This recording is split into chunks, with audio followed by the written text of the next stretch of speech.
అంత మంచి ప్రసంగం జరుగుతున్నప్పుడు గవర్నర్ గారి ప్రసంగాన్ని మధ్యలో ఆపుతాకి మధ్యలో బాయ్కాట్ చేయడానికి ఆయన వచ్చారు.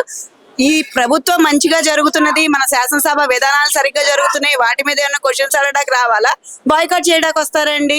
బాయ్కాట్ చేయడానికి ఆయనది అనర్హత వేటు పడుద్ది, సభ్యత్వం పోయిద్ది కాబట్టి ఆయన వచ్చారు, లేకపోతే ఆయన మామూలుగా రారు. ఇప్పటికీ మనకి ఎన్నో సమావేశాలు జరిగినాయి, 60 రోజుల పైన జరిగింది, 2 years అవుతుంది. ఆయన ఎప్పుడు వచ్చారండి? ప్రజా సమస్యల మీద ఆయన ఏమన్నా అడిగారా క్వశ్చన్స్? ప్రతి క్వశ్చన్ అడగల, ఎలాంటి క్వశ్చన్ అడగల. నిన్నగాక జగన్మోహన్ రెడ్డి గారు గవర్నర్ గారు ప్రసంగిస్తే దాన్ని వాకౌట్ చేస్తూ వ్యతిరేకిస్తూ ఉదయం 10 గంటలకు వచ్చి 10 గంటల 11 నిమిషాలకు వెళ్ళిపోయారు. అసలు సభా మర్యాదలు పాటించకుండా గవర్నర్ గారి ప్రసంగాన్ని వ్యతిరేకించడం ఎంతవరకు కరెక్ట్ అంటారు? కరెక్టే కాదు. మేము 100% చెప్తున్నాము, కరెక్టే కాదు. నార్మల్ పీపుల్ అందరం కూడా మేము చూస్తున్నాం కదా.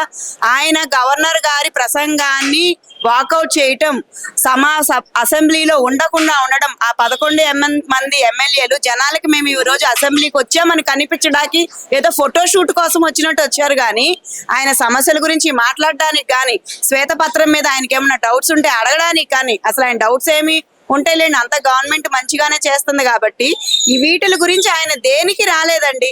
ఆయనకి అనర్హత వేటు పడుద్ది, అది కాపాడుకోవటం వచ్చారు. అనర్హత వేటు పడితే మళ్ళీ 11 ఆయన కడపలో మళ్ళీ పోటీ చేసుకోవాలి, మళ్ళీ అమౌంట్ అంతా ఖర్చు అవుతుంది. ఈసారి ఆ 11 కూడా వస్తాయో రావో సీట్లు అన్న మెయిన్ బాధతో భయంతోనే వచ్చారు ఆయన.